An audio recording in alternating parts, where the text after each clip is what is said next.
Hey now, we are getting over, and I am the Silver King, Adam Silverstein, here to lead you through these hard times. Data with the 293rd edition of your favorite professional wrestling podcast. That's right, it is Thursday, so you know what that means. The Silver King is back once again to talk all things AEW and NXT, and with me today, for the first time in a long time, on Thursday is none other than vintage Chris Vanini, who attended the most recent AEW Rampage and Battle of the Belts 2 show. The guy also watched Dynamite and NXT on time for the podcast, so we get a very special appearance from Chris on today's show to break down everything that happened across all three of AEW shows this past week, as well as the most recent edition of NXT. But it would not be an episode of the Getting Over Wrestling podcast if I did not begin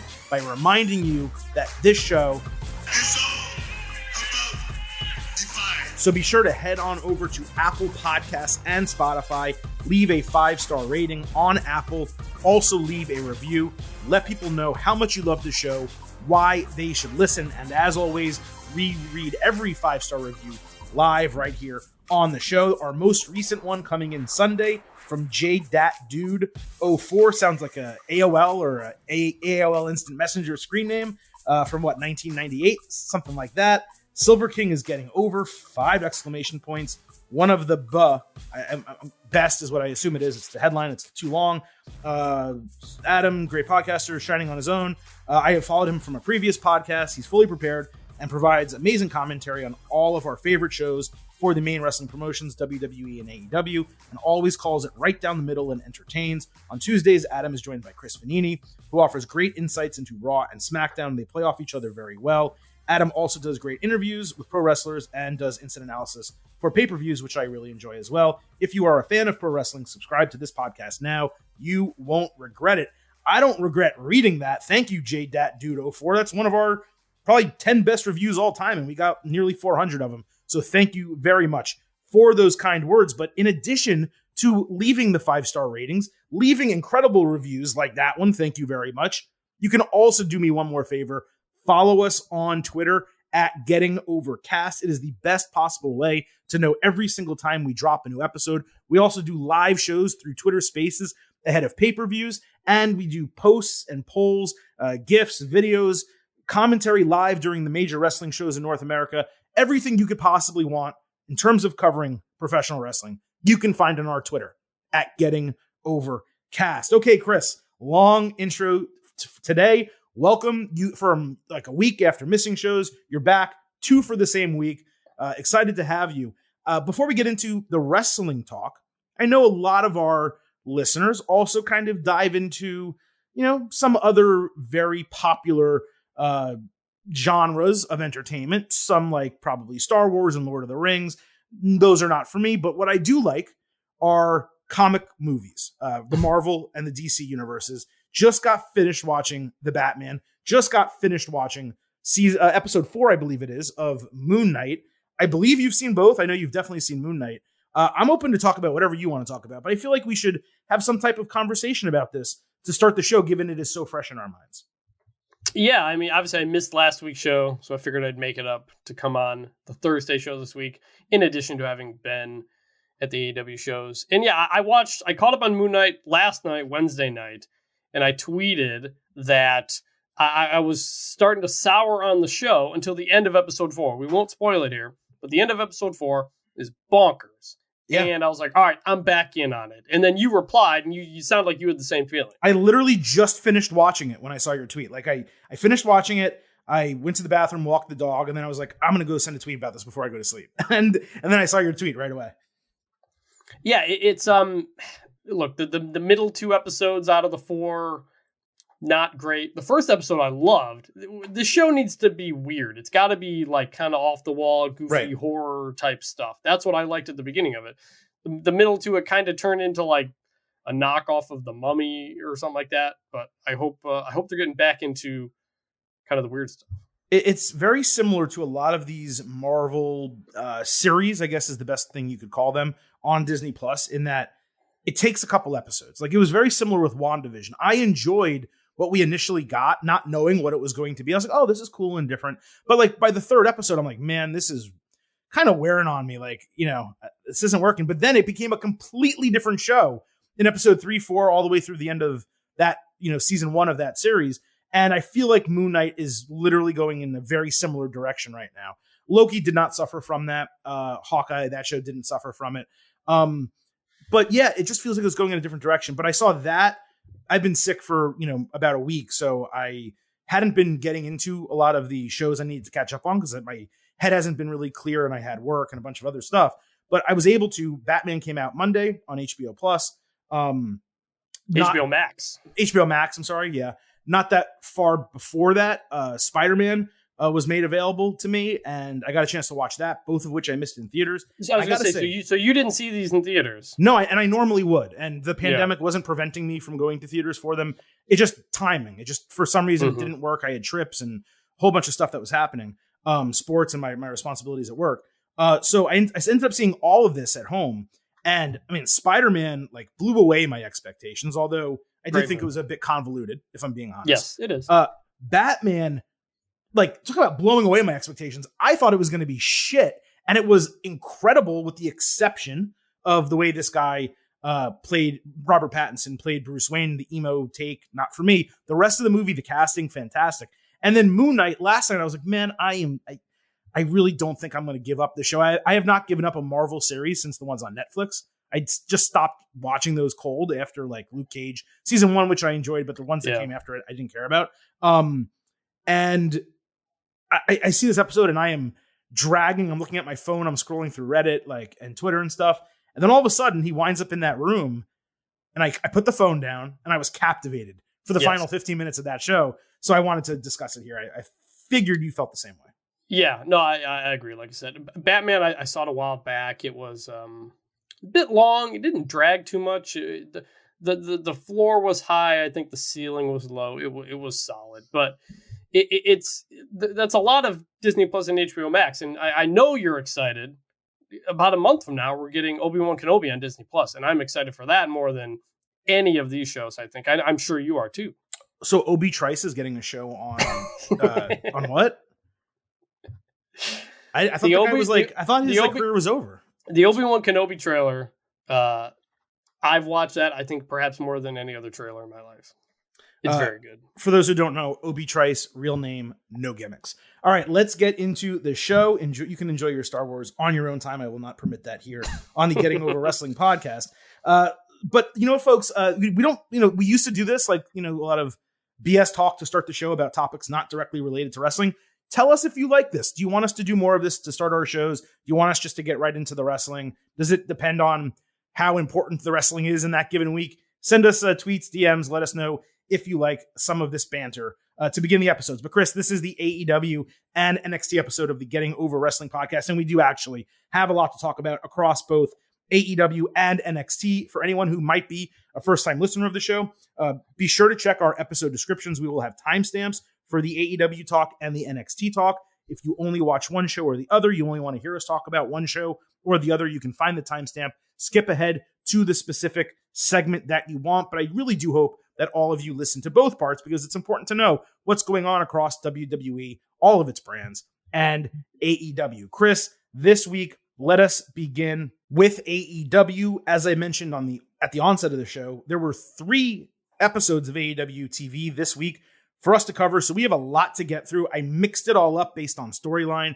between Rampage, Battle of the Belts, Dynamite. I thought Rampage was strong for the 3rd straight week, and you guys know I've been heavily critical of that show, but it seems like a foot has been put forward, a best foot, one would say, by Tony Khan to, give people reasons to want to watch that show and actually care about watching it. I'm still DVRing it on Fridays and watching it on Tuesday or Wednesday, but nevertheless, I've been entertained by Rampage, which is not something I could have said for nearly 2 or 3 months prior to that. Battle of the Belts, I did feel was a serious letdown by comparison. If you're going to have these special shows, they should be special. The Clash of Champions back in the day, you got really exciting, good wrestling and title matches, and they were important. Doing a taped show with a Ring of Honor belt and other stuff that doesn't matter didn't feel important to me. Dynamite, I thought, was excellent for the first 75, 80 minutes of the show and then completely fell off a cliff at the end. You were at Rampage, Battle of the Belts. Before we get into a full breakdown of all these shows, what was your perspective on those shows as well as Dynamite on Wednesday? Yeah, so they've come to, it's technically here in Garland, Texas. It's a suburb of Dallas. It's near me. They've come here now, I think, 4 or 5 times. It's really part of the loop, and they don't hit a ton of cities right now. I'm going to the Detroit show in June. They've never been there. They just hit Boston for the first time, I think. They're starting to hit more cities, but obviously the pandemic changed the travel plans at the time. So they've come through quite a bit here where I am, and I've gone to all of them but one. This one I didn't know what to expect, because normally you go, it's a Dynamite and a Rampage set together. This, we got there. Also, shout out to Patrick Martin. I don't know if he's a listener. I know he's a reader. He DM'd me and offered me a ticket to the show, which is why I went. I wasn't actually initially planning to go, but thank you to Patrick for that. I wasn't sure what to expect because it was a live Rampage at an earlier time, plus Battle of the Belts. We also got a ton of Dark.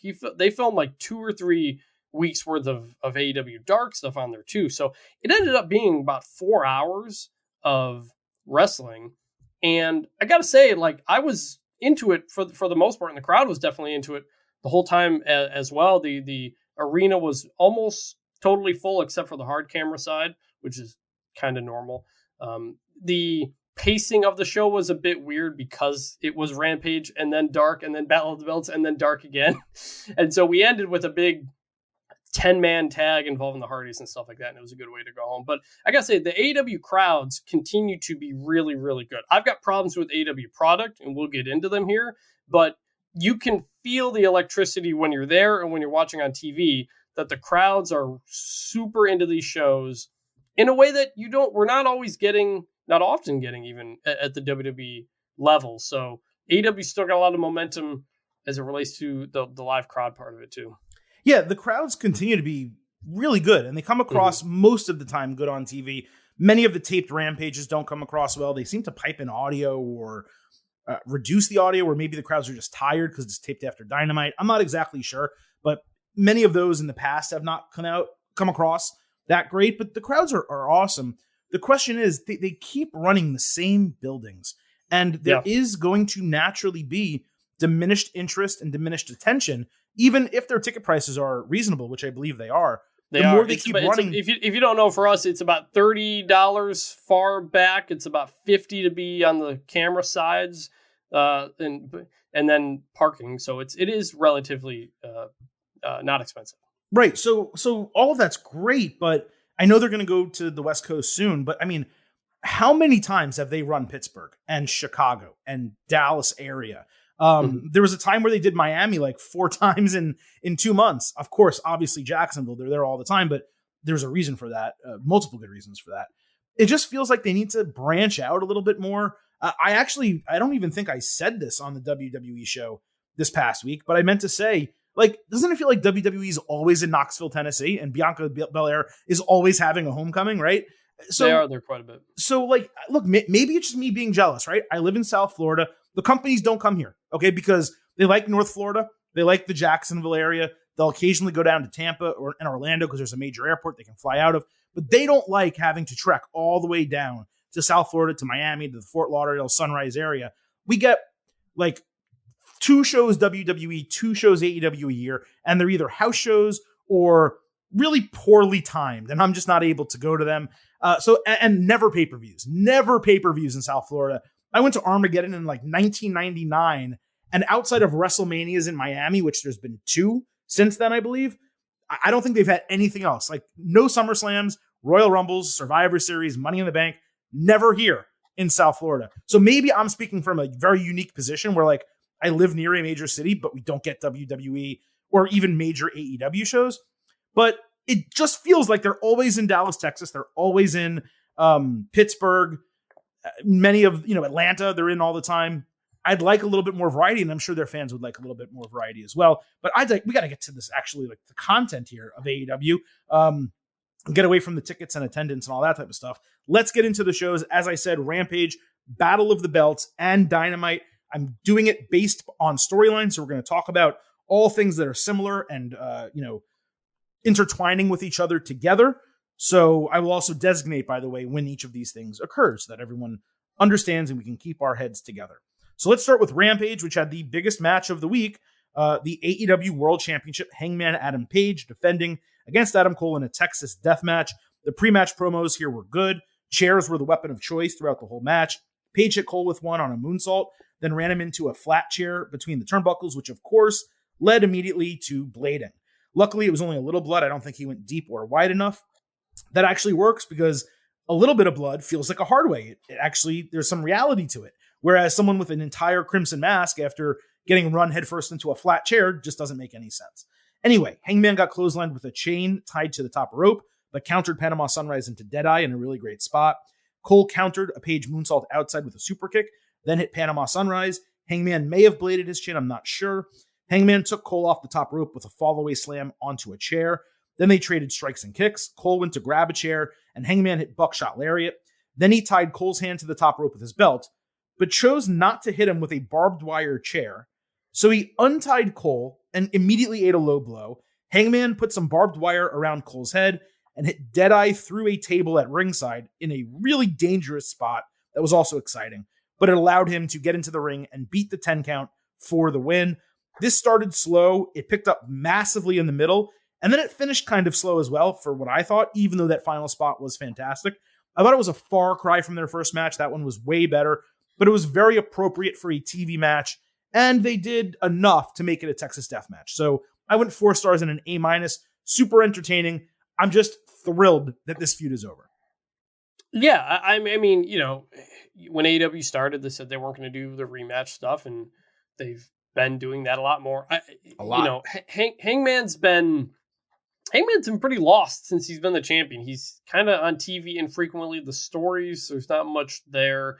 But I did like the shift in him coming into this match, which was that he's standing up to Cole, telling Cole he doesn't give a shit about when he started wrestling and stuff like that, coming across a lot more as a badass, which I think was needed coming into this match.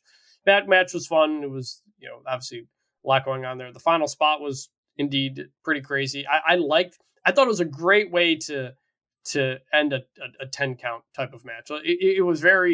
It flowed very well at the end as the move happens and then he gets in the ring's over. Sometimes whether they're last man standing or stuff like that, they can get a little wonky. So I like the finish. It was good. I do hope it's over. Seems like we know what's next for Page, but he still feels generally directionless, I think, his character. I completely agree with that. Let's keep going. The Undisputed Elite was finally all together again. They were on Dynamite. It feels like it was more than a month since that's been the case.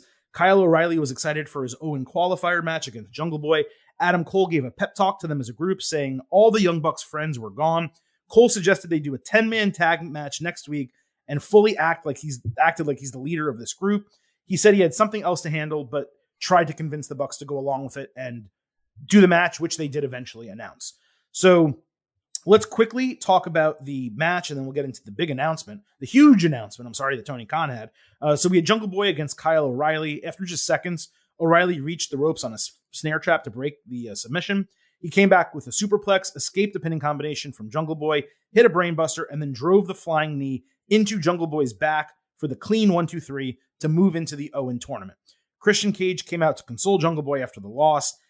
So I didn't mean to be short on this match, but there just, to me, wasn't much notable in it. In fact, for two guys that are excellent wrestlers, it surprised me how lackluster I found this match. And it's okay if others disagree. People like different things.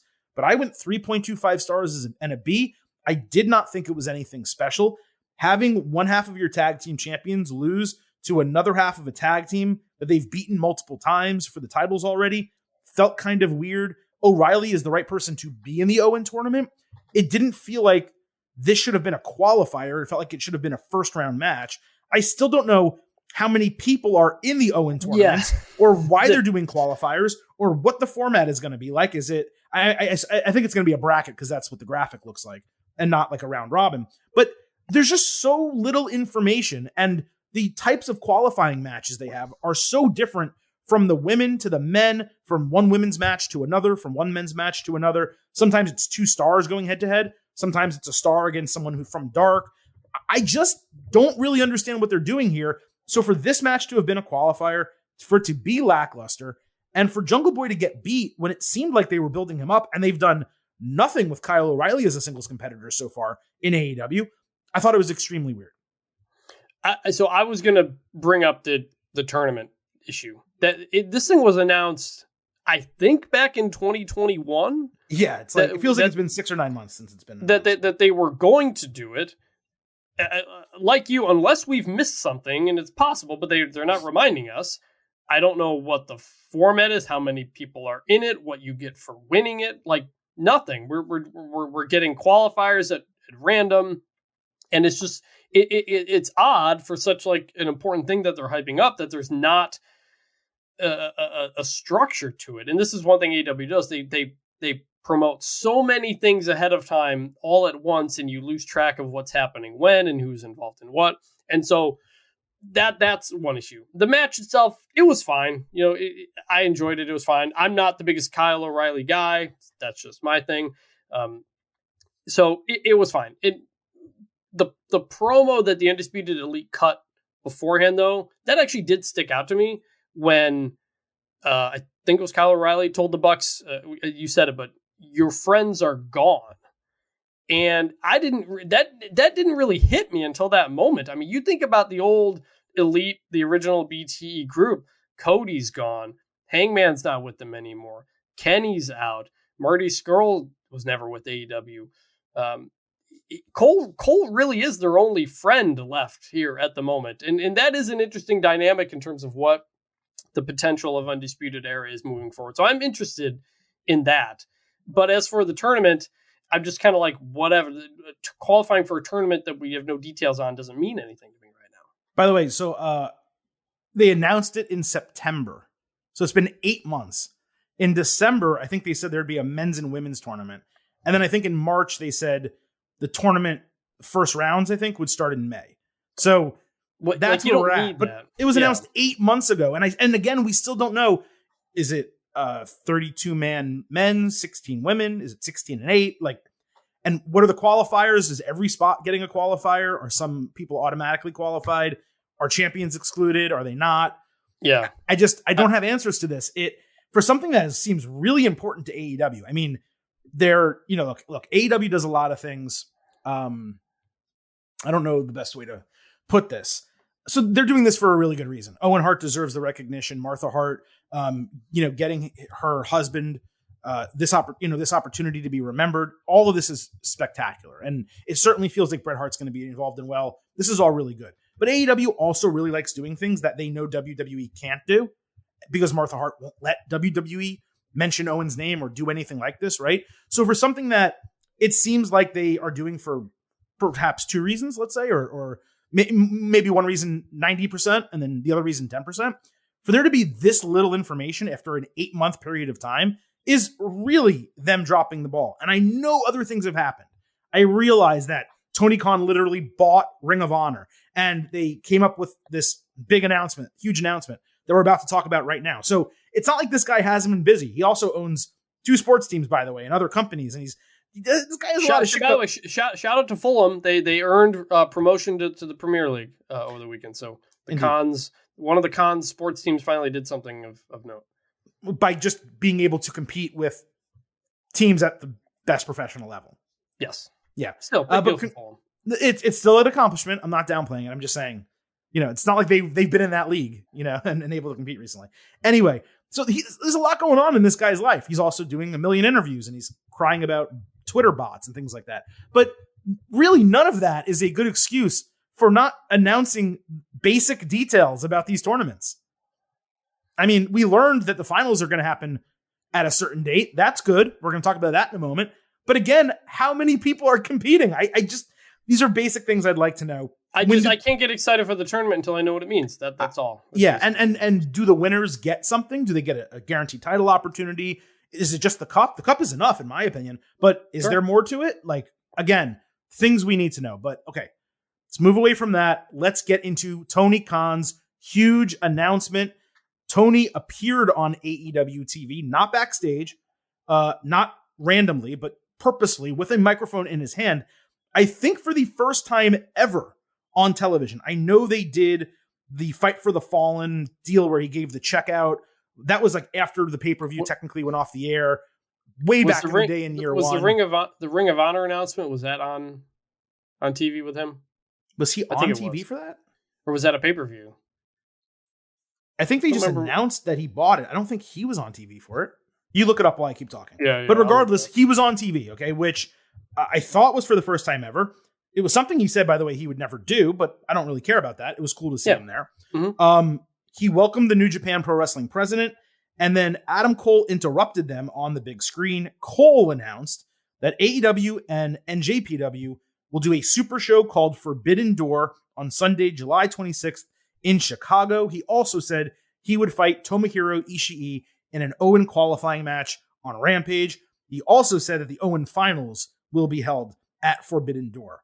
Then Jay White came out to say it's not about NJPW or AEW, but the Undisputed Elite and Bullet Club. I thought this was extremely well done. As I said, I liked seeing Tony out there, even though he said he was never going to be a character on TV and wouldn't put himself on TV. He did the Brody Lee thing is the one time he was on television. That was by the way, he did announce Ring of Honor to open up Dynamite on March 2nd. Oh, he did. Okay, so this is the third time. Okay, so there you go. I did remember the Brody Lee thing. So, okay, so he's apparently gone back on that already with Ring of Honor. But this was big enough news. Ring of Honor also was big enough news. And of course, the Brody Lee Memorial was a big enough event that happened where it all made sense. It really would have been great to get Kazuchika Okada or Tetsuya Naito or someone to show up instead of Jay White, who we've already seen, and they kind of brought him in and then didn't really do anything with him. That's a minor gripe. Overall, it lived up to the hype of a huge announcement, but only probably, I would say, for what? Like half of AEW's audience.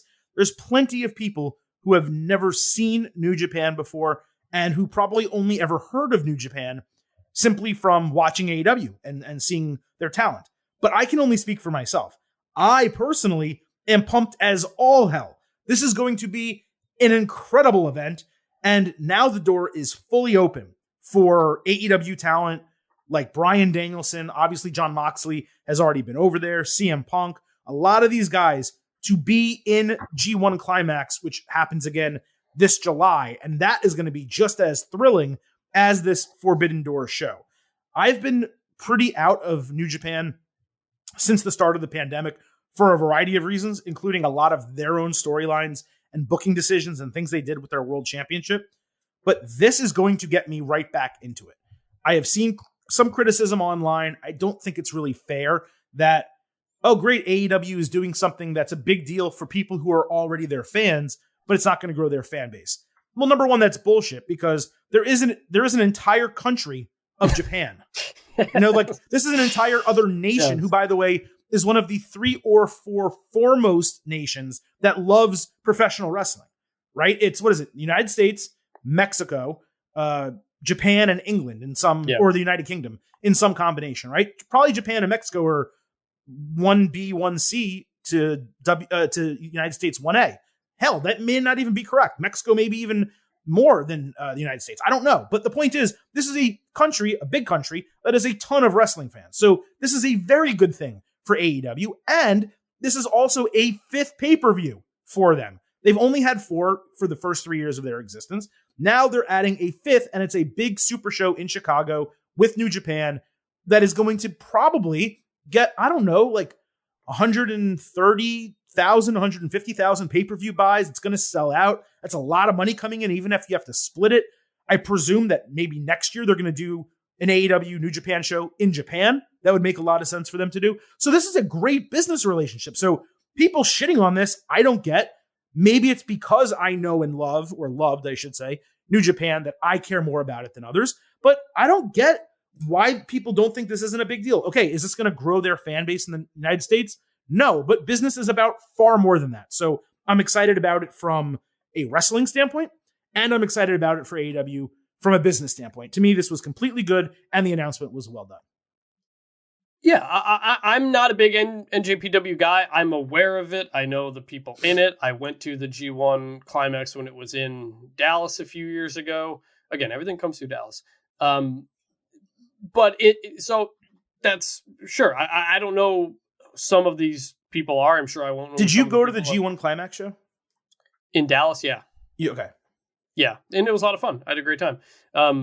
So it's good. Is how much of an impact is it going to make in the United States? I don't know, but it's still, like you said, it's a good international business move. Something that they've done the last couple of weeks now. AEW clearly trying to expand globally, which is a good idea.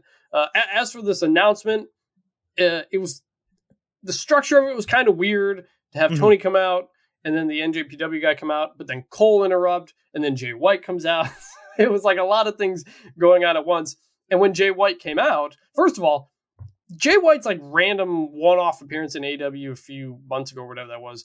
His appearance on this show would have meant a hell of a lot more if he hadn't done that for no reason a couple months ago. Could have been an even bigger, like, holy crap, Jay White is here for this big announcement. Anyway, so and my thought was he better acknowledge the Bullet Club Elite thing because AEW exists because of the success of the Elite in the Bullet Club. So I was very glad that he mentioned that. And if it's a undisputed Elite versus Bullet Club type of thing, I'm all in on that. That's one of the NJPW things I am generally aware of. So I think that's great. The name Forbidden Door, I'm kind of sick of hearing the phrase, but sure, whatever. Overall, very positive. Definitely a big announcement worthy of Tony Khan coming out. And it's good to see when a wrestling company does something different. Keep things fresh. And it's different. That's another really good point. It's something that doesn't, I mean, yes, the Ring of Honor show with New Japan, they've done it before. I was at the one at Madison Square Garden. It was okay. I mean, was MSG sold out? Yes. Was it cool to watch wrestling there? Yes, absolutely. Kazuchika Okada against Jay White, very cool. But there was a lot of garbage in that show. And anyone who watched it knows that was the case. There's a lot of shit and a lot of just stuff that, you would hope for better from a pay-per-view. AEW has the roster and the booking to give you that. This is the super show that we have not gotten before. We have not gotten probably since the 90s when WCW went over there and did shit. And I don't even remember any of that. In fact, I don't think I've ever seen any of them, nor do I think that if I went back and watched any of that, it would live up to what AEW and New Japan is going to give us in June. So I'm extremely excited for it. I do think if some of the criticisms are, there's places for them, I guess is the best way to put it. Like, yes, it does make sense that it's another move that isn't going to grow their American audience. But again, business is about more than just growing your American audience. There's international situations. They already have a deal where Dynamite and Rampage are now on NJPW World, the streaming service for New Japan. In, I believe, Japanese, they're being translated. That's super cool. So they want to grow their audience there. That's smart. They want to make more money here. That's smart. And guess what? There is the opportunity for me to potentially see Bryan Danielson and Kazuchika Okada, the match I want. And if I get that, I'm going to be over the moon excited. So whether it's this time or whether it's in the future, I'm going to be excited for that. Okay, let's move on. A lot more from these 3 AEW shows this week on Rampage. Dustin Rhodes cut a promo about taking Lance Archer out of the top 5 of the rankings with his upset win. He then challenged CM Punk on Dynamite so he could write it off his bucket list. Not a match I thought I would normally care about, but Dustin's promo did get me juiced for it. So on Dynamite, we got Punk and Dustin. This opened the show. After some real good back and forth action, Dustin got near falls after a Code Red and Power Slam. Punk put in the figure 4, and they did the old school sequence. Dustin hit Crossroads and a pile driver for a 2.5. Punk was unable to get him up and over for go to sleep, selling an arm injury, so he slid Dustin off his shoulders for a pinning combination and the 1-2-3 in a fun match, I would say, that was the better part of 20 minutes. There was mutual respect also in the post-match here. This was excellent. Really good way to open the show. Somewhere between like a 3.75 B+, 4 stars A-. Even though Punk does not need to be established, beating a veteran like Dustin helped him become an even more legitimate contender for Hangman. And that paid off immediately because Page came out for a stare down right on the stage. It was a very strong first 25 minutes of TV. Yeah, like I liked it. I'm kind of torn on, I think, the length of it. Like, it was a little too long. AEW opening up with a 20-minute match And Dustin, who is rarely on TV, we know he's the natural Dustin Rhodes. We know he's a legend. But CM Punk needing 20 minutes to beat him does not immediately tell me this is the guy who should be in the world title picture if you're just kind of looking at it from a big picture perspective. But I don't know who else is in the title picture at this point because there's nobody else who's really been positioned there. They're not sending MJF there. CM Punk is, I guess, the guy. I love seeing CM Punk and Dustin Rhodes together. The whole legend thing, the respect. Loved it. Also loved Dustin's gear. He had Texas on the side of it. And then on his boots, he had what was the shape of a film camera, which is, I think, a cool little nod to Goldust as well. So that was cool.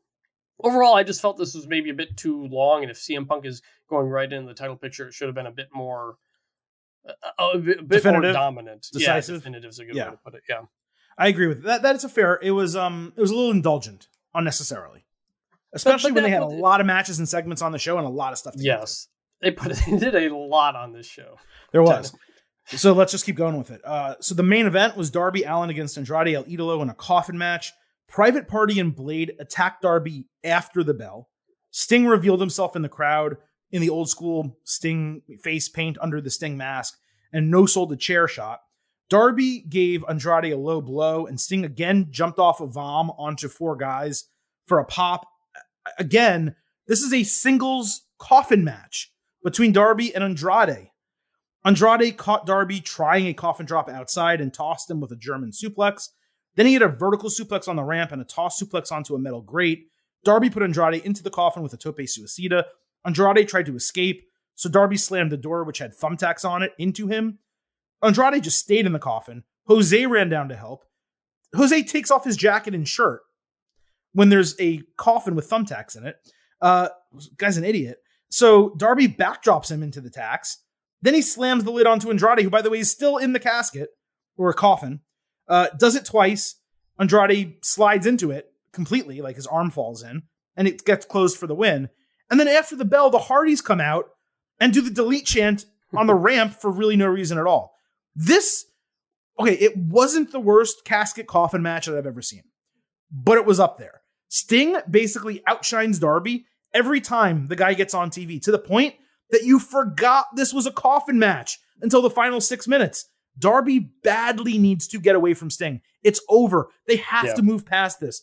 This match played second fiddle to the Sting stuff.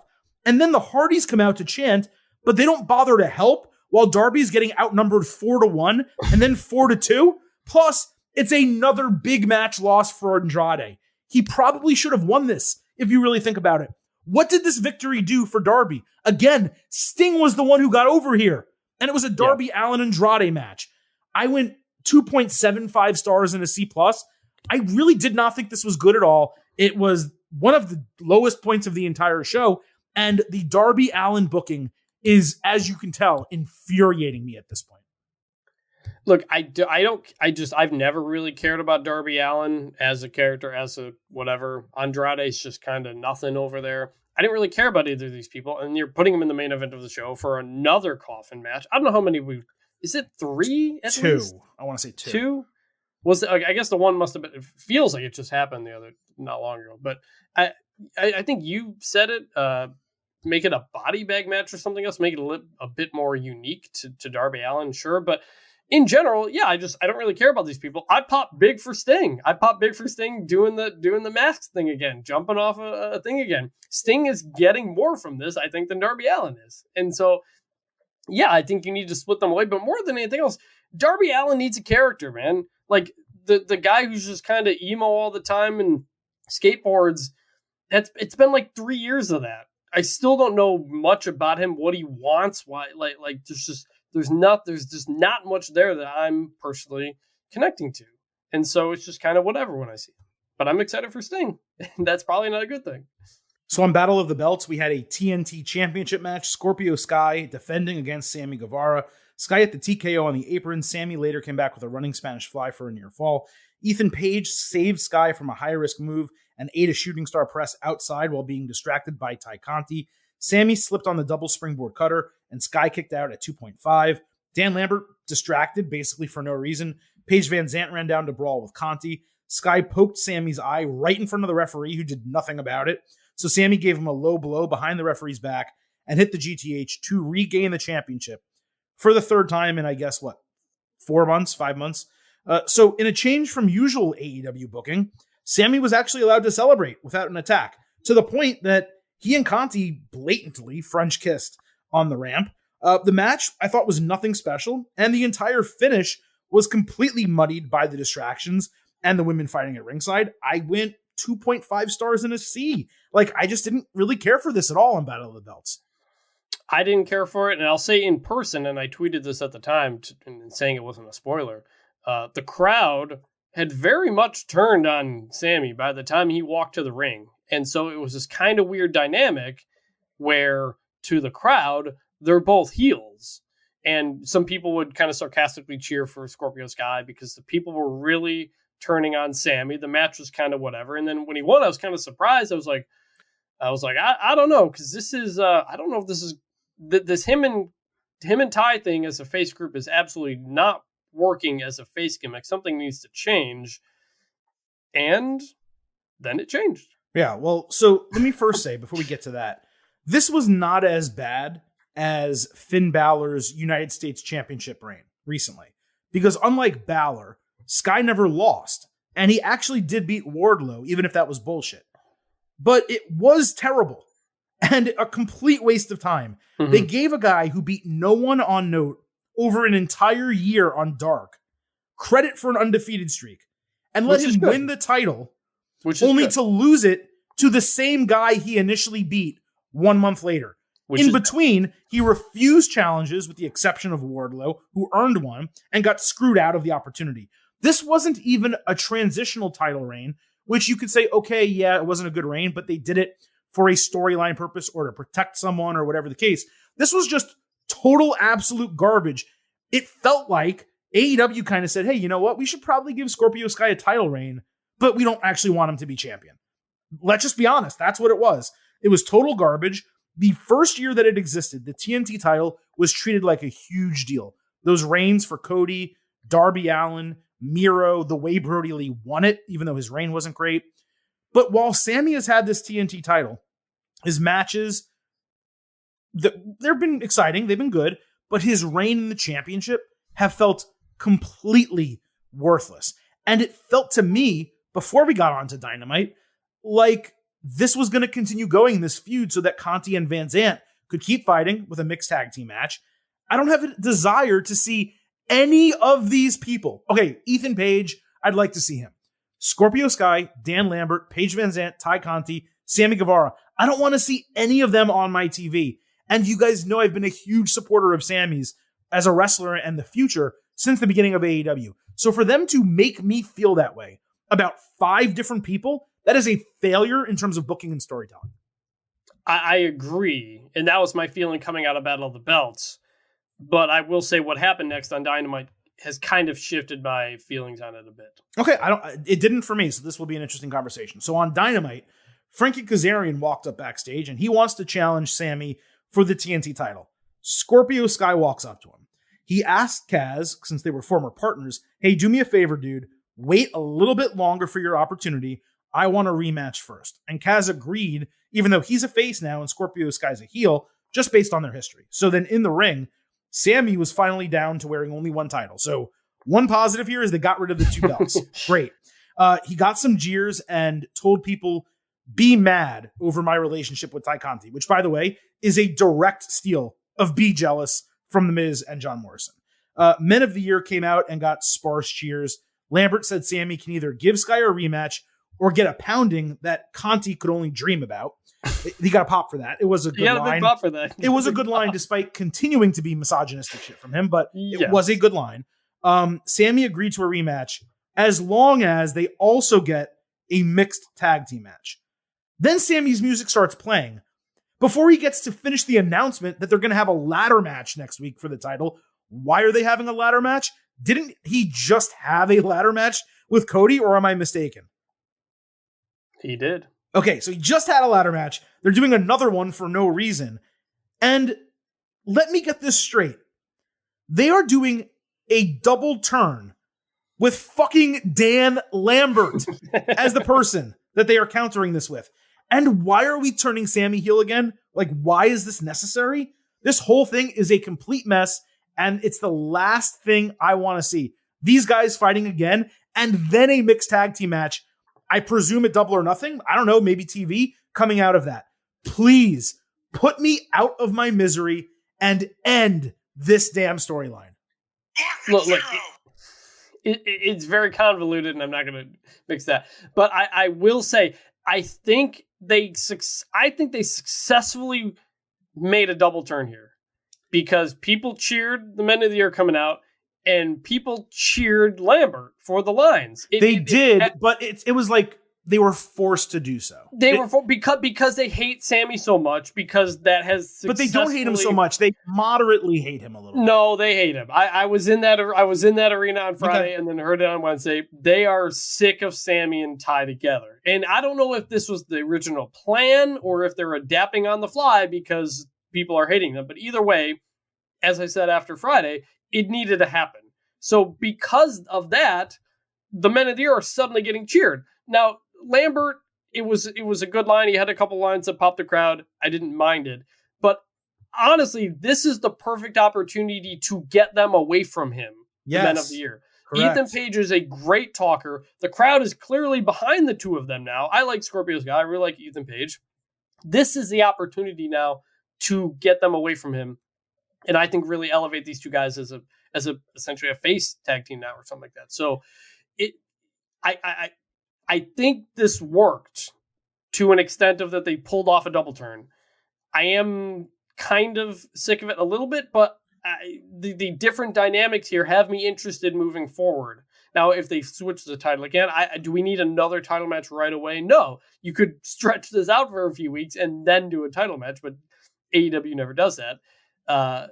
So I'm optimistic in general about this because I think they've adapted to what the crowd was doing, and I think it was all right. I think this was the plan. I don't know that it was necessarily adapting. Men of the Year, if they end up as a face tag team, in a similar way to The Rock when he first kind of had that little transition as The Rock from Rocky Maivia to The Rock as a heel, and then he eventually got face chance.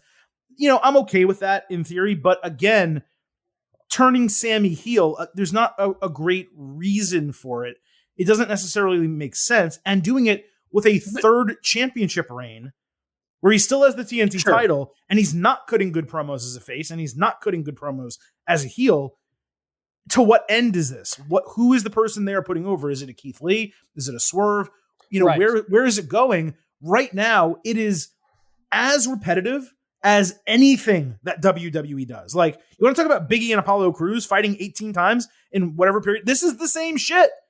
There's just less shows. You know what I mean? Like, and more people. So that, but there's no variety here. If you want to continue as a long-term storyline, you can do it over multiple months and have them interact every 2 or 3 weeks. But in between, you got to allow them to do other shit. And right now, there's no other shit happening. And that's my biggest problem. Is the ladder match next week? Is that what it is? I think so, yeah. They announced so many things ahead of time, I lose track of. And then there's a mixed tag at a to-be-determined date that we don't know about. I'm going to give it until that. So you're giving them 2 more matches? No, because they flipped it. Because now Sammy's a heel and the other guy's a face. I don't want to see it anymore. I want to see how it works. Because I think the crowd was really into it more than some other stuff. Okay, but we have a match here. We have a match here where he's not giving the title back. They're not going to have him lose it again. So and so we got to see how that happens. So it's almost a wasteful match, and we've already seen them wrestle now 2 or 3 times. So we've seen what they do together, and it's good, but it's not that great where I want to see it a third time. And again, we've already seen Sammy in a ladder match inside of the last 3 months at this point. So it's just very repetitive bullshit as far as I'm concerned. We got a lot more. Let's keep going. Battle of the Belts, AEW Women's Championship. Thunder Rosa against Nyla Rose.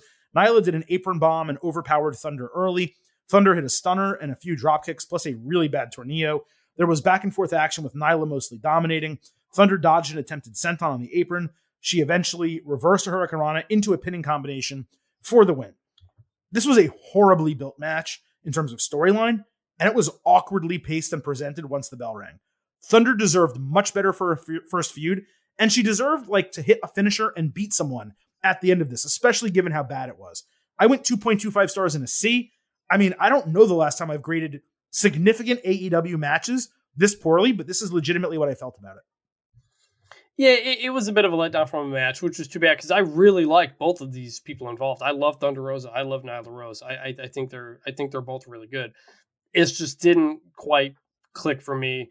I will say, based on the last 2 times I've gone to AEW shows, is that in Texas, Thunder Rosa is maybe the most over person on the roster. She got absolutely humongous cheers both times. So shout out to her. Wishes would have been better. On Rampage, we had the Butcher against a Jobber. This was basically a popcorn match to get the Butcher a singles win before he faced Wardlow on Wednesday. He won in a couple minutes with a powerbomb. So on Dynamite, we had Wardlow versus Butcher. When Wardlow arrived early in the show, or early probably before the show, Mark Sterling and security met him to ensure he knew he would be handcuffed and only permitted in his locker room and the ring. This made him look cool as hell. MJF and Sean Spears, they ate popcorn in a suite and introduced Wardlow to no music. And the match, Wardlow versus Butcher, you know what it was. He don't want no water. He don't want no bread. All he wants is meat. Only meat out there. Wardlow hit his powerbomb symphony. I think 4 of them for the win. He was then handcuffed immediately after and left. I really like the presentation here. There's nothing else really to write home about in terms of the match. He didn't get away. He didn't try to attack. This, in my opinion, is what they should have been doing initially with Wardlow. And then you go to where he breaks free and he chases after MJF. As I've said numerous times in the storyline, a lot of this feels backwards. But I did very much enjoy what we got on Wednesday. I thought it was pretty much pitch perfect because also later, backstage, MJF paid off Jake Roberts for a match with Archer, who's pumped up about having the match. So I guess Jake is back and Lambert is now out with Archer. I don't really know what's happening there. Anyway, Wardlow, Archer, that's going to bang as well. The Butcher match, nothing special, but the presentation, the storyline, the way the whole thing was handled, I thought was exceptionally done. Yes, and I appreciate AEW having Butcher win a squash match on Rampage to set it up, just to remind you that, just to give you a little something, be like, hey, the Butcher's worth someone worth paying attention to before this match. So, yeah, the handcuff, I wrote down my notes. I say he looks, coming out in the handcuffs thing looks incredibly badass. So I like it. Yeah, it looks awesome when they do that. Steve Austin looked cool when he did it too. I mean, Becky Lynch also, right? So on Rampage, Blackpool Combat Club fought Gun Club. Wheeler Yuta was more aggressive than usual. He got cheered on by the veterans. Bryan Danielson hit the psycho knee on Austin. John Moxley hit a stunner on Colton. Yuta eventually avoided the Famouser and rolled up Billy with a bridge for the win in 12 minutes. This was a good match that succeeded in featuring Yuta's changed, altered persona since joining them. We also got another match on Dynamite, the BCC against Dante Martin, Lee Moriarty, and Brock Anderson. Danielson and Moriarty had a nice sequence. All 3 BCC guys beat down their opponents simultaneously, and Mox hit Paradigm Shift on Martin for the win. It was strange not to have Anderson take the fall here. He was the easy person to lose. Dante Martin, they spent like a year trying to get him credibility as a singles wrestler. By the way, his brother Darius came back. He's now nowhere to be seen. Dante was in this match. He has another match, a 10-man, scheduled for next week. Darius isn't in that as well, so maybe he got hurt again. But this was another fun trios banger. I like that the BCC is starting with the lower card and working their way up the ranks. This could well result in a trios title. I wouldn't be surprised if that's the case, but I do hope they expand beyond 3 people. So on one hand, it would be cool if this resulted in a trios title. On the other, this should actually be a faction where they have 4, 5, 6 people, and I do hope they get there. With Darius Martin, he was in a 10-man on Dark taping. So why are they split up? So I'm not sure why he's not. I don't get it. The TV version. I'm not sure. I don't think he got hurt in the match, but I don't know. Just wanted to say that. Yeah, no. Important. It's a great way to, again, AEW does such a good job of making you feel like almost everybody on the card should matter. So having the BCC against the Gun Club, like, it was just like, oh, it's a fresh matchup. Hey, the Guns are worth someone you should just are worth paying attention to, and that goes a long way. They're not going to win, but it's a fun match. Billy Gunn, by the way, Billy Gunn versus Daniel Bryan, Billy Gunn versus Moxley. It's cool to see. Dude is like 60?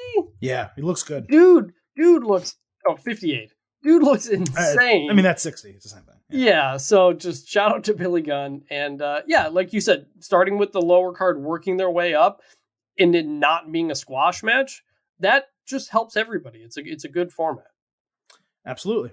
On Battle of the Belts, we had the Ring of Honor World Championship, Jonathan Gresham against Dalton Castle. There was short video promos for these guys to establish them on TV. I thought that was smart. I wish they were a little bit longer. Gresham won via submission with the octopus hold. He's got some talent. Commentary tried to sell this as a great match. It was not in any way. I don't have much else to say about it, and that's really it. Jay Lethal and Satnam Singh entered after the match. Singh killed the boys and threw Castle into the stairs. He made Gresham look like a child standing next to him. Lethal hit lethal injection on Gresham. Singh slammed his head into the canvas. Singh then tossed Lee Moriarty, who ran down for some reason. I have no idea why. Matt Sydal then tried to attack with a crutch for some reason. Again, I have no idea why. The guy's on one leg. He got killed. He was about to hit a powerbomb when Samoa Joe came out with a lead pipe, and the heels ran away. So this post-match was not necessarily good, but it was 100 times better than Singh's debut on Dynamite. If this had been his debut instead of Dynamite, no one would have complained. In fact, he actually looked pretty decent here. What happened on Dynamite sucked. This was fine. The match, I just did not care for at all.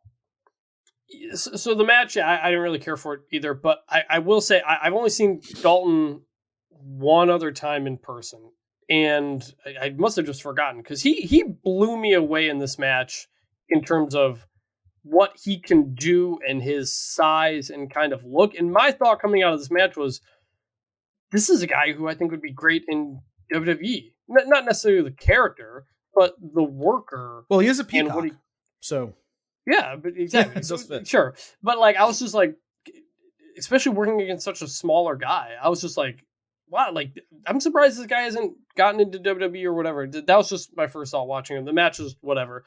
Jonathan Gresham is hurt and has been pulled from, I think he got hurt in the match, and he's been pulled from upcoming events based on various reports. The post-match was kind of convoluted, but it got us to Samoa Joe coming out. Crowd went crazy for Samoa Joe, seeing that in person. So I will say this. I don't like Singh and Lethal and Singh's manager. It's weird altogether. Yeah. It's weird. Just do Lethal and Singh. If the guy's the other guy's the translator or something, I don't know. But it's weird because I think it's taking away from Lethal. It's like, who is Samoa Joe feuding with here? It's like both of them, but the manager's not managing both of them. It's kind of weird. I think if you just cut that down to two people, it'd be easier. Yep, I agree with that. On Rampage, Ruby Soho fought Robin Renegade. Renegade took a shot into the middle turnbuckle. When the referee got distracted and her twin sister took her place, she caught Ruby with double knees on a senton bomb, but ate no future and rolled out of the ring. Then Robin came back in from the other side of the ring. No one thought twice about this, for a roll-up, and Ruby hit her with some type of crossroads style type of move for the win. When I tell you that this was awful, that's me being kind. There is no reason to use a gimmick like this when you haven't established that the wrestler has a sister on your television program. Even beyond that, the match sucked. At least Ruby got some TV time for the first time since February 2nd. Rosa on Dynamite also got a 30-second taped promo saying she would face the best AEW has to offer. That's it. No new challenger stepped up or anything like that. Chris, you got anything on these two? I don't really have any thoughts on it, really. Okay, on Dynamite, Britt Baker fought Daniela Camella. They were in Pittsburgh, so Britt made her return after a couple months and walked to the ring with Najee Harris and Pat Freiermuth of the Steelers. Baker won with a lockjaw in a short match to qualify for the Owen. It was a really nice return the match was for her. However, after the match, Britt took the mic. She was out of breath. She didn't even let herself catch her breath. She said the women's division is a disaster without her. She insulted Ruby and said Toni Storm is going to want to leave AEW after Jamie Hayter kicks her ass just like she left her other place. She said she was a badder bitch than the baddies and would win the Owen tournament. Najee Harris then tried to say something on the mic and they cut him off because he wasn't supposed to. I did think that was funny. But so while Britt's promo was well delivered and typical quality that we get from her, I'm not sure that her returning after 2 months with the AEW women's division, I don't want to say as bad as it's ever been, but pretty close to it. Her coming back and shitting on the entire division and burying all the women, I don't think that's really a good idea. Now, if she had done that, and then someone like Athena, Ember Moon had debuted, or someone like Chris Statlander showed up and got a huge pop from the crowd and started to feud with her, then it would have worked for her to do that. But they just let her get away with it. She shit on everyone and left to cheers from the crowd. Yes. Your women's division sucks. Yay, go Britt. You're awesome. Like what is that? So this was a terribly conceptualized promo, and the execution was fine. But this women's division, every week I watch on TV, it's getting worse and worse. Okay, that's what I was going to say first, was that you can't cut this heel promo in a face setting. She's coming out with Steelers. Everybody's waving towels. She's getting big cheers. You can't then have her cut a major heel promo on everybody because she's just going to get cheered. It's not the place to do it. Also, I didn't think it was a great promo. It's the same thing she says all the time. It's the only thing she has. And she was completely blown up, and it kind of took away from it as well. So I didn't like any of this. I didn't like the planning. I didn't like the execution. I love Britt Baker. I'm glad she's back, I guess. But like, the women's division sucks without me is the only thing she's ever said. And now that you're not the champion and you're just shitting on everybody to cheers, I don't think that's good. But it's also kind of true because she sucks up all the oxygen when she's there. And then when she's gone, you feel the void because AEW doesn't book anything of quality without her there. Right. There's so many things that they could have done to fill the void of Britt Baker, where her coming back and saying this division sucks without me, you have someone come up, actually, no, that's not true because we're doing this, and this. And instead they had Thunder Rosa immediately come out after her win and get cut off and not say anything. So you lost kind of the celebration. Then she's in the Nyla Rose thing that gets settled at Battle of the Belts. She does the same. She does the same cake spot with Nyla Rose that Britt is criticizing WWE for doing with Toni Storm and the pie. Yeah. So she's not wrong, but the problem is she shouldn't be saying it. A heel to cheers. And that's really on the company, not her or anybody else. Absolutely. On Dynamite, Hook made his Dynamite debut and fought Anthony Henry. He hit a basement clothesline and won with Red Rum. Between the two moves, Danhausen cursed him again. He grabbed the mic and said if Hook wouldn't be cursed by him, they would fight. Hook walked away. There was nothing really wrong with it. But again, they haven't established what, who, or why Danhausen is what he is. And this had a home on Rampage. It felt forced on Dynamite. Don't waste Dynamite time with this when you have so many other things to do. Let it stay on Rampage. And that's really all I have to say on that. So the Danhausen thing, I've gotten into him more in the last couple of weeks to kind of just figure out more about him. And I think he's really, really funny. He was on the AEW Unrestricted podcast last week, talking to Aubrey Edwards and I think Tony Schiavone. He kind of just gave some of his character backstory, just talked about this. I was like, okay, now I understand it. Now I can understand why people are really into it. But they've not explained any of that on TV. Like you have to really go out of your way to figure out who the hell Danhausen is, what he's doing. A couple weeks back, Danhausen cursed William Regal, and Regal sold it. Like it was in New Orleans. It was the post Dynamite bit that was on YouTube. And he cursed Regal. It was really funny. But like, you've not, that wasn't on TV. You haven't explained any of this stuff on TV. I think there's a lot of potential with him. People are really into him. Crowds go crazy for him. When he said you're going to fight Danhausen, that crowd popped huge. But if you don't already know, it's hard to figure out what it is. And that's I think, the problem. That's where they're dropping the ball. I'm really interested in Danhausen. I think he's funny. I just think you need to explain that more to get more people into him. Yeah, I totally agree. Some other stuff, random, you can cut in whenever you want. Eddie Kingston cut a promo at Daniel Garcia saying their groups aren't allowed in the building when they fight on Rampage, and telling Chris Jericho the way he kicks Garcia's ass is going to be what he does and how he kicks Jericho's ass. Typically great Kingston promo. I thought House of Black also cut a promo. I honestly had no idea what it meant. Maybe I wasn't paying attention and I missed it, but like it was lost on me. There was also a promo from Jade Cargill ahead of her match with Marina Shafir. Typical garbage. But again, so Red Velvet and Kiera Hogan are now baddies. Both of which, by the way, have been faces. Red Velvet, who's arguably been Jade's biggest rival so far in AEW, is now with her. They showed her at ringside. I think it was at Rampage or last week somewhere. And then now she's standing with her backstage talking. And it's like, you're not going to explain this? You're not going to tell us any reason why they're with her? They're like, I think they're like, are they the only 3 black AEW women's wrestlers? I'm not sure, but they're the 3 that come to my mind. And now they're all together, but there's no reason for it. There's no explanation. What the hell? And then lastly, Serena Deeb and Hikaru Shida did the back and forth promo thing about finally ending their feud next week in Dynamite with a street fight in Philadelphia. I am looking forward to that. That should be a banger. That should be maybe one of the best AEW women's matches of the year. You have anything for any of this that I just kind of wrapped up here? I'd completely forgotten that Serena and Shida was still going on. Right, of course. It's been at least a month, I think, since we've seen them. And this is the problem with some of these AEW things, is that people are just gone for a month and then you come back and you're continuing the thing. And I don't even remember why they're fighting. It was because someone was getting an award or something, and Shida was getting something, and I think Serena interrupted. Shida was like fastest to a certain number of wins. Yeah. And it's like, I totally forgot. She broke the award over her head, and then they started feuding, and they won and lost matches. They keep fighting. I don't know why. I don't know what the end is. Sure. It's just, again, a lot of the booking, especially with the women's bookings, there's just things happen, and it's just, all right, Serena versus Shida, you'll like that match? We're going to do that. But that, like, for me, that's not enough. 100%. So that is it, really, for this week in AEW. Definitely a lot to look forward to. I mean, I am really excited about the New Japan show. Dynamite, the card next week, I'm actually not looking forward to. They're the two of the 3 or 4 things that have been announced. Shida and Deeb is what I want to see next week on Dynamite. The rest of the card that's been announced so far, I do not care about at all. I'm just being honest.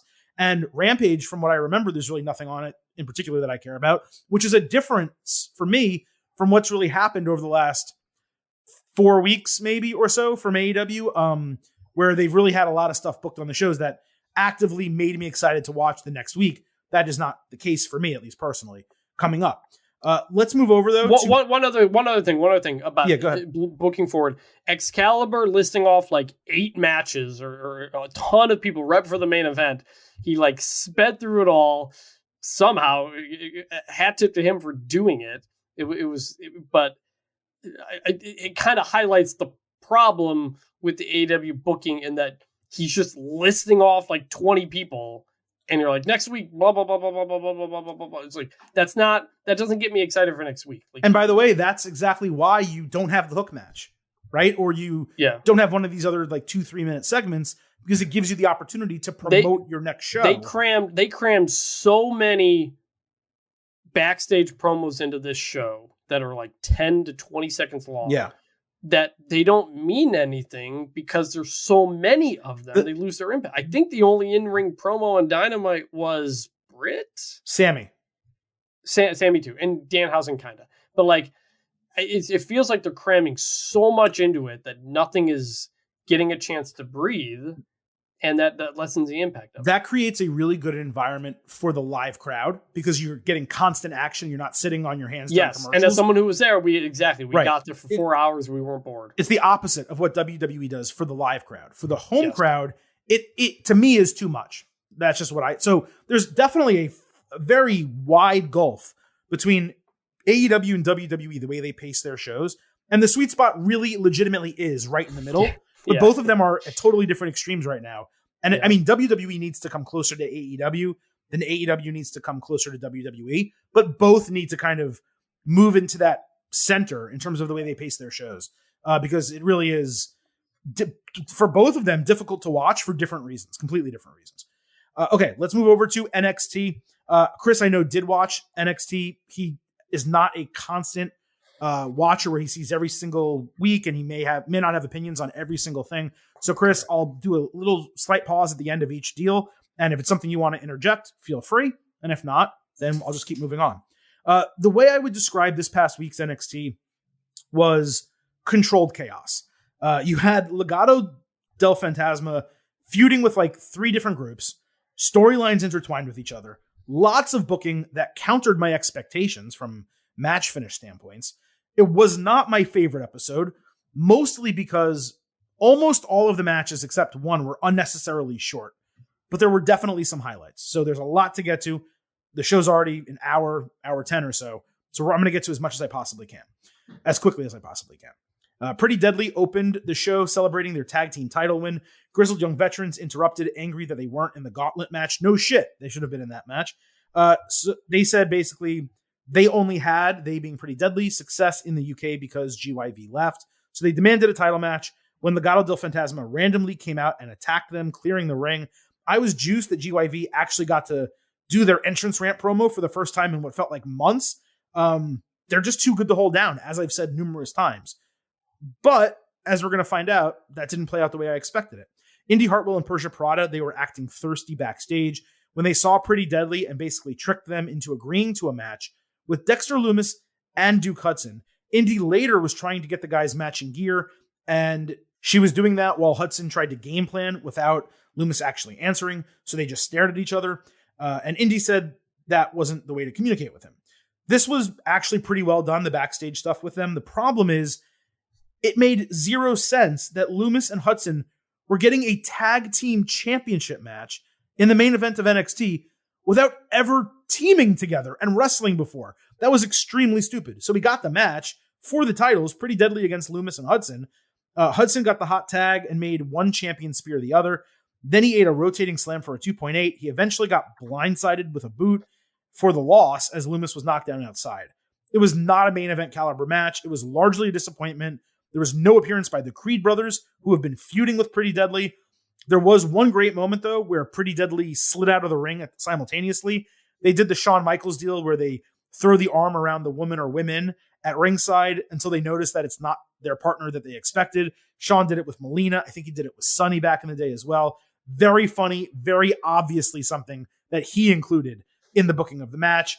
And then we got Grizzled Young Veterans versus Legado del Fantasma earlier in the show. This was a 5-minute match that felt like it was 10 minutes. It was almost nonstop. GYV lost their first names.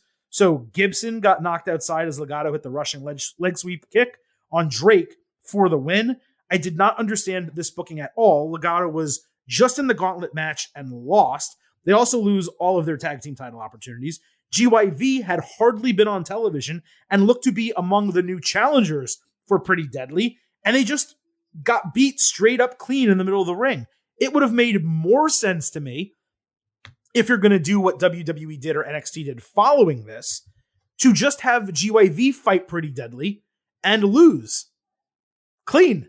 Because there were two different non-televised explanations of stuff that happened on NXT.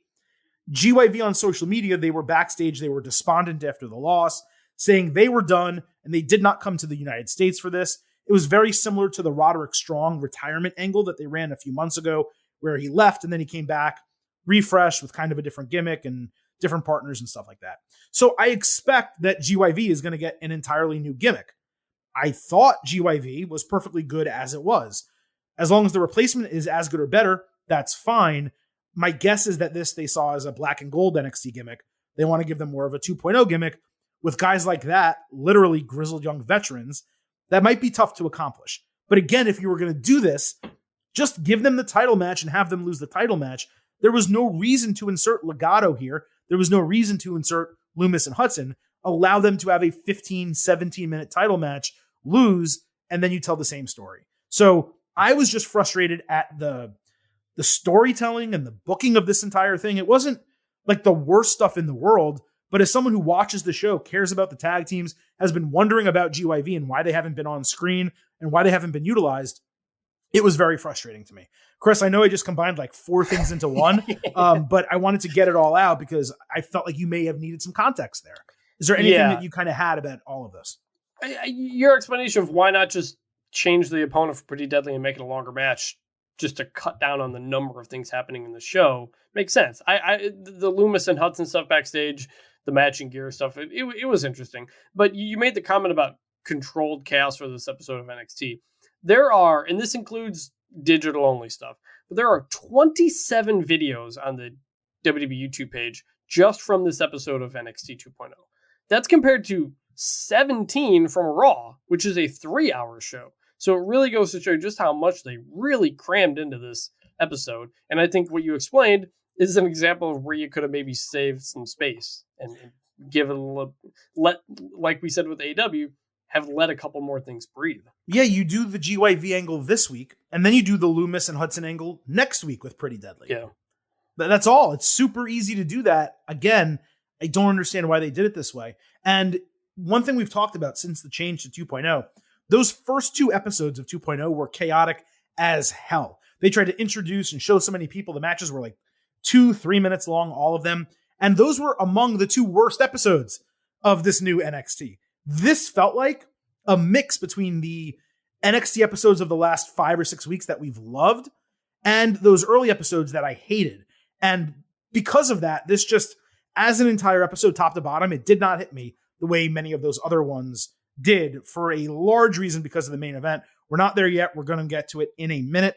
Let me first move to Carmelo Hayes versus Santos Escobar. The guys cut promos at each other as both look to get a big win and return to the title picture. After the tag team match, Escobar told Tony D'Angelo to watch how a real boss handles his business. During the commercials, Fallon Henley attacked Elektra Lopez, but they were separated. This was presumably an excuse to get both of them away from ringside. Escobar got a near fall with a twisting backbreaker. Hayes got a near submission with a single leg crab. Escobar had a great delayed vertical suplex and a big tope suicida. As he celebrated outside, 2 Italian goons hit him in the knee with a crowbar. The referee was distracted as Trick Williams tried sliding Mello a chair. Escobar got rolled inside. Hayes hit the flying leg drop for the win in 14 minutes. Easily the match of the night. Slight downgrade for the distraction finish, even though it made sense. I went 3.75 stars in a B+. That was a downgrade from where I was at before the finish. After the match, Mello said he dispatched of all the other contenders. He's ready to regain his North American Championship. It's been like 2 weeks. I mean, okay. Cameron Grimes came out to accept the match for what's being called Spring Break-In 2 weeks from now on Tuesday. As it looked like the heels were about to attack, Solo Sikoa saved the day with a big super kick and told Grimes he's got next. This was a bit convoluted, given NXT never announced Spring Break-In ahead of the segment.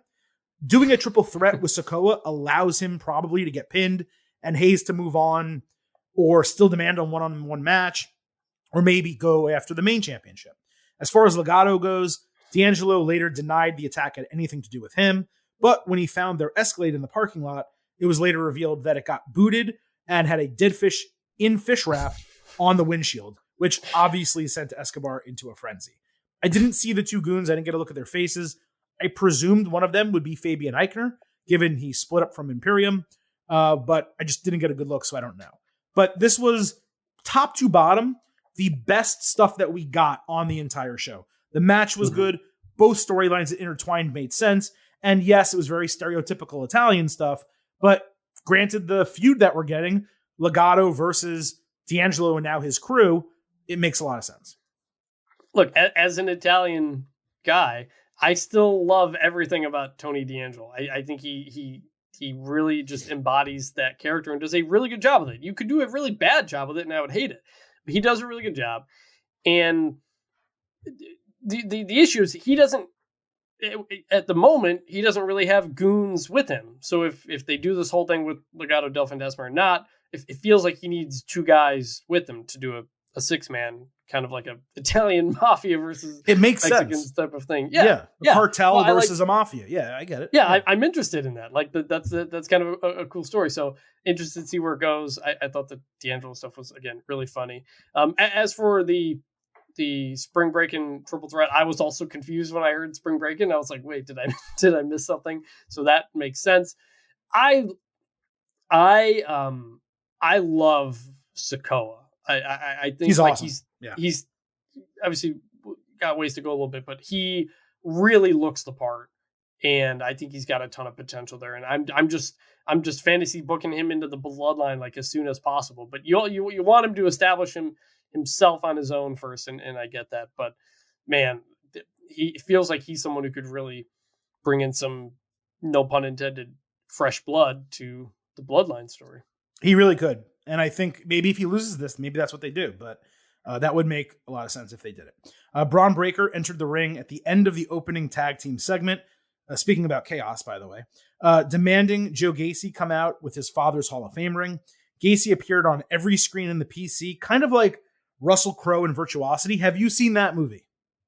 Virtuosity with Denzel Washington. Nope.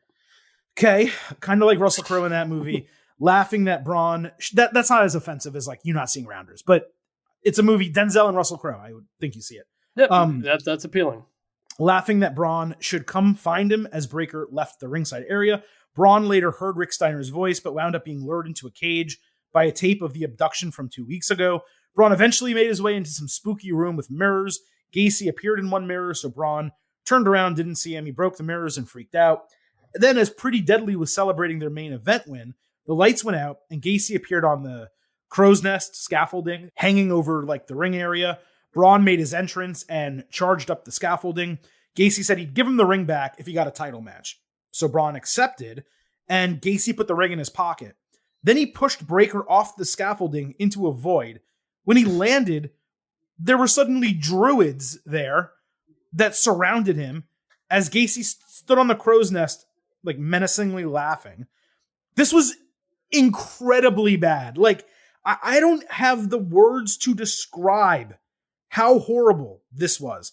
Braun not immediately beating the shit out of the guy who abducted his father, especially after he got the ring, didn't make sense. Hell, Gacy abducting and then releasing Rick Steiner on his own didn't make any sense. Gacy becoming this new dark character without a shred of explanation for the change doesn't make sense. Harland not being by his side the last 2 weeks doesn't make sense. Gacy having druids doesn't make any sense. On top of this being completely terrible from top to bottom, it was also executed poorly. This thing has been a train wreck since it started, and it's a horrendous first feud for Braun since winning back the title from Dolph Ziggler. That came after he beat Tommaso Ciampa for the title, and then between Ziggler and this, he beat Walter. Like, Walter's second or third loss ever in WWE. I mean Gunther. Walter. I don't give a shit what his name is. He beats him. And the next week he's feuding with Joe Gacy, who is now, what is it? The Walmart. So like people use the phrase like the Walmart generic version. What is it? Great value. The Great Value Fiend now, apparently, of some type. This guy is the NXT champion. He won the title on Raw 2 or 3 weeks ago. You're pushing him. You're wanting people to tune into your show. And this is how you follow it up with Joe Gacy and druids? It is stunningly bad. I have zero explanation for it. 0.0. 0.0, Mr. Blutarski. I am pissed off. I'm pissed to the highest level of pistivity. Go ahead. Look, everything you said is accurate. Makes sense. I'm not someone who is totally familiar with Joe Gacy. I know of him. I haven't followed him week to week. But I was entertained by the story on this episode, of NXT. Braun Breakker going into the spooky rooms, the haunted house stuff, playing the clip of the old video with Rick. I don't know. Like, I was entertained. Is this a world champion storyline feud? No. This kind of feels like Daniel Bryan wins WrestleMania 30 and then immediately Brie Bella is being kidnapped by Kane. It sounds very much kind of the same boat. But like, I don't know. I was entertained by it. Like I just, for whatever reason, you can say it wasn't good, but I was entertained. And actually, I had a thought. We talked about this on the Tuesday show, but Braun Breakker gets pushed off into the void. And then the next thing is we see him down on the ground and they're using different cameras and look like it was taped or something like that. It's the same thing they accidentally did with Cody, with Seth pushing him off, where we don't see him land. You just see him for a brief minute down there. The druids made no sense, but I was like, this is kind of weird. This is interesting. So again, coming in as someone who hasn't followed the Joe Gacy story, I sure. But I was, for this 2 hours, as the story that played out throughout the show, I was entertained by it because it's the kind of thing we don't get on Raw very often, where everything's only ever in the ring. I had a conversation with Jeremy Borash at the WWE tryout a couple weeks back here, and he directs a lot of the outside the ring stuff that they do. And so it's hit or miss, but this very much felt like something he would have done. I don't know for sure, but I don't know. I was entertained by it. I'm not going to say it was good, but I was entertained. I was not sports entertained by it. I thought it was terrible. Cora Jade in a taped package said her future isn't bleak like Natalya said, but one of her idols disappointed her and now she wants to kick her ass. Then she ripped up a picture of them from when she was a kid and stomped Natty's face. Pretty good stuff, I thought, from Cora. Given her youth, she's actually decent on the mic already, and she's only going to improve with time. She's like 19 years old. I mean, there's a huge experience mountain for her to still climb. Natalya fought Tatum Paxley. There were some mind games early. Natty suplexed Paxley outside, put her in a surfboard. She got most of the action, but gave Paxley chances to look good. Eventually, Natty won with the sharpshooter as expected. I like that, kind of unlike Dolph Ziggler, Natty is fighting with other people and not just Cora. The idea of her possibly evaluating the whole division, like in reality for WWE, makes a lot of sense. Natty later talked trash to Cora, saying she was sick of the new call-ups to the main roster, making their name at her expense. So she was taking care of them before they got to the main roster in NXT. That was really smart reasoning. And it ties into what she said last Friday on SmackDown. So like, that was just one of the better like continuity moves that WWE's made in a while. Like Natty showing up, they could have completely divorced it from what she's doing on SmackDown, but instead it just totally fit together. So I did like that a lot. Nikita Lyons then stepped up to her. Nikita said she would take care of Lash Legend next week, then come after Natty. It was a pretty decent standoff between them with a lot of people stepping up to Natty. I do wonder when they're actually going to pull the trigger on her match with Cora, but at this point, I'm happy to wait because what they're doing with her is really good. Yeah, I love this. This is the exact type of thing you want when you bring a main roster person down to NXT. They instantly have credibility. The crowd generally just supports them more, either as a heel or a face. I mean, the crowd, Natty was getting more reactions here than she's got on the main roster in forever. Yeah, this works. It's a great setup. It's cool seeing her working with other people and kind of get that going. It's incredible experience for people like Tatum Paxley. So, yeah, this is great. So we had Sarray against Tiffany Stratton, basically in a grudge match here. We didn't get Sarray's full entrance or much of a recap of the feud, even though we know what it's about. Stratton dodged the basement dropkick and hit a cool falling springboard senton from the apron inside the ring for a near fall. Sarray hit a double stomp and her decapitation dropkick, but Stratton caught her with an elbow or a headbutt or something like that, and then hit her twisting Vader bomb for the win in 5 minutes. This was way too short of a match and straight up the wrong booking. Sarray needed the win and instead took a quick loss, which looked shitty. It would have been more palatable if it was longer and she lost, but the heel being able to bully Sarray, steal her gimmick, while she's still trying to establish it, mind you, kick her ass when she doesn't have the gimmick, the pendant, and then beat her when she does have the pendant, it is such poor decision-making. The goal should have been to establish that with the amulet, Sarray is more powerful, but when she doesn't have it, she struggles. Why should we ever believe in this gimmick or this character now?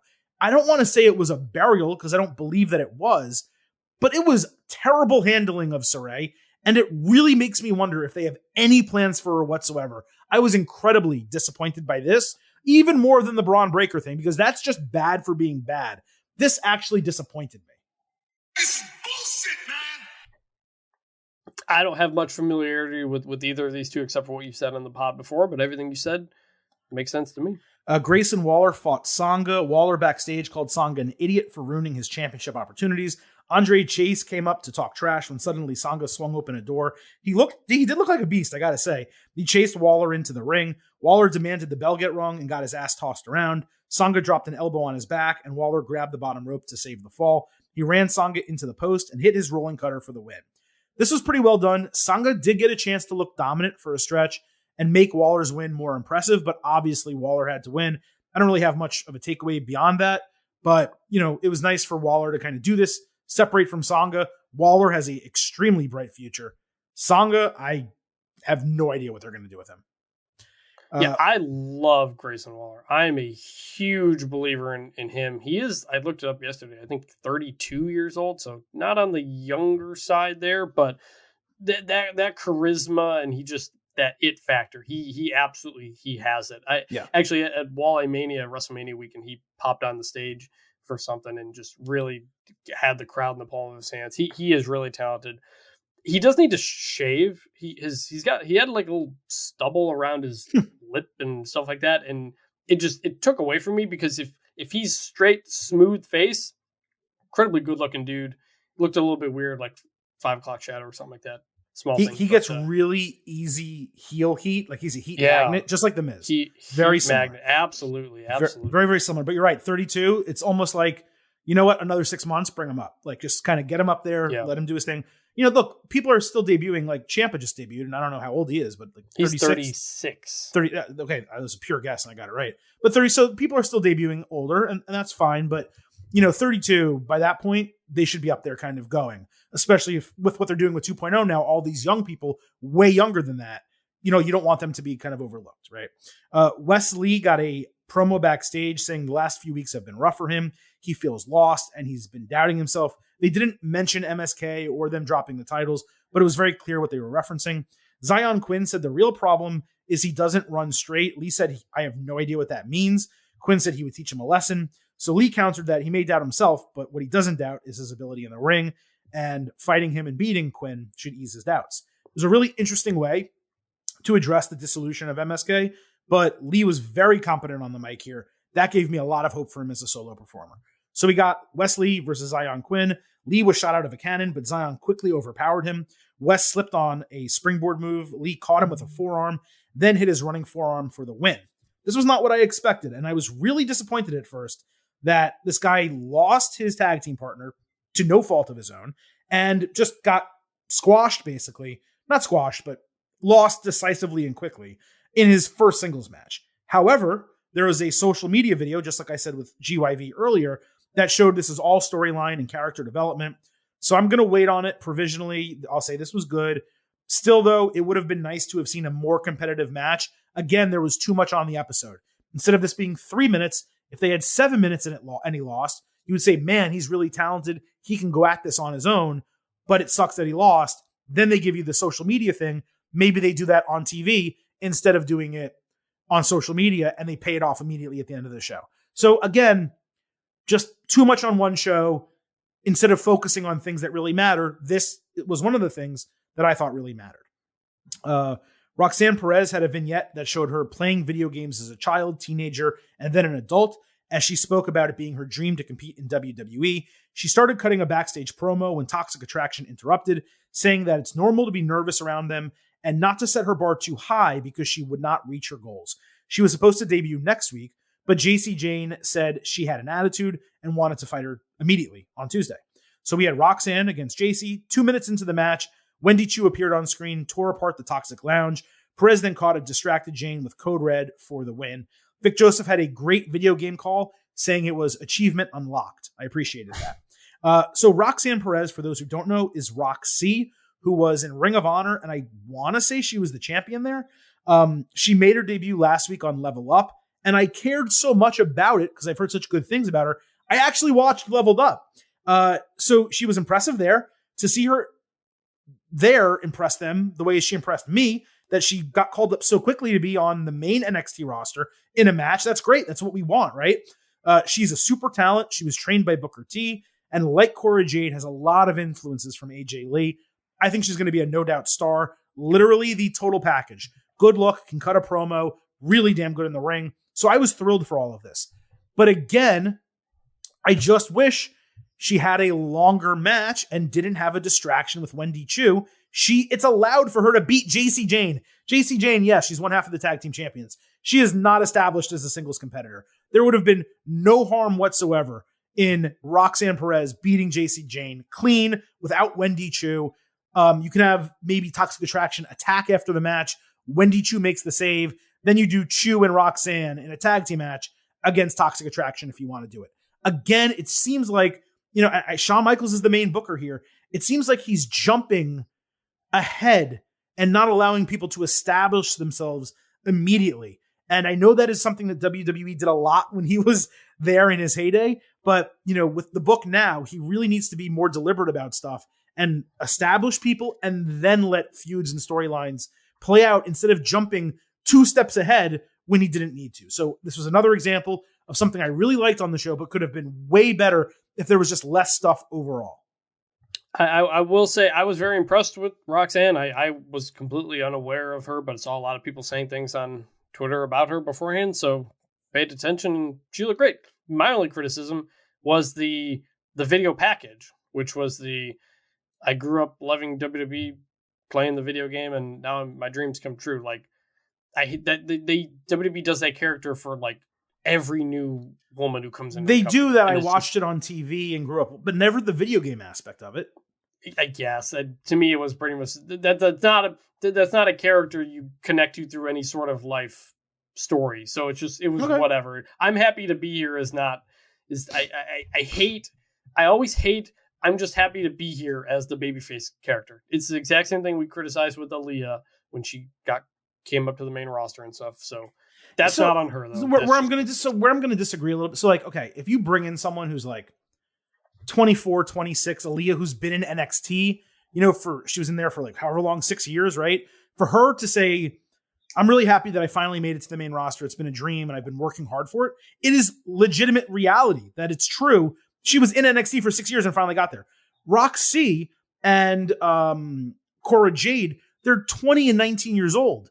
There's really not a lot of story there. Like, they didn't toil away on the independents. Roxy did a little bit, but like, their story is we grew up watching this. We're finally of legal age to compete in WWE and we're getting the opportunity. So I think your criticism is fair. If other people feel the same way, I'm not saying that you're wrong to feel that way. I personally have no problem with it. I thought this was a nice enough twist on the entire thing where it sold me. And more than anything else, I like the vignette. I like the promo and I like the video game using young actors to kind of play her on her way up. Yes, I just thought it was well done. Like that. Yeah.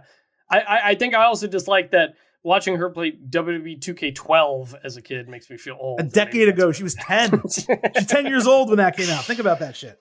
Yeah. That's crazy. Or maybe 9, because isn't it done a year before? It's wild. Something like that, yeah. Anyway, Malcolm Bivens lastly was on the phone with Ivy Nile telling her she's over in the United Kingdom to dominate. Roderick Strong said Diamond Mine's tough road is going to end because he's going to begin making examples out of people and he won't let another group crumble like his last one, referring to Undisputed Era. Really smart, quick way to explain Ivy's absence. Give Strong something new to accomplish without being in the title picture. The only thing I didn't like is they didn't really address the Creeds not being there. They should have explained they were injured from last week, recovering in rehab, whatever the case. But other than that, this was really good. Yep, totally agree. I'm also curious to see Ivy Nile in NXT UK because I think she's great. So that'll be interesting to watch too. She is super awesome. But that is it this week from NXT. And that means that is also it this week from this episode, covering everything that went down across AEW and NXT. I appreciate Vintage Chris Vanini for joining me on this rare Thursday appearance here on the Getting Over Wrestling podcast. We certainly hope that it happens more often. Some reminders and information as we get out of here. First, what's happening next week? Tuesday, we're back with the WWE episode. Thursday, we're back again talking AEW and NXT. Same bat time, same bat channel. This was episode 293, which means episode 300 is approaching. The Silver King has a lot of irons in the fire, interviews, special appearances potentially, and Chris and I also have a backup plan for a very special episode that we will do just ourselves if some of those either don't come to fruition or don't come to fruition in time. So episode 300 coming in early May. You are not going to want to miss it, and the best way to ensure that you don't miss it is by, number one, subscribing to the podcast if you don't already, but also by following us on Twitter at Getting Overcast. We release every new episode there. We tweet all week long. There's every reason in the world to follow us there. You also can interact, send in DMs and questions for the show that we can read. We haven't done that this week. There was really a lack of tweeting. So if you guys, want your stuff on the show, you got to DM the questions, tweet the questions, and we will be sure to read them on the air and answer them. But also, before we get out of here, please do not forget the Getting Over Wrestling podcast. So head on over to Apple Podcasts and Spotify. Leave a 5-star rating on Apple. Also leave a review. Tell people why you love the show, why they should listen, and why they should subscribe. And if you do leave a 5-star review on Apple, as you heard earlier, we will read it right here on the show. Thank you all for listening. Thank you, Chris, for joining me once again. For Vintage, this is the Silver King Adam Silverstein, leaving you with 3 final words. Bye for now.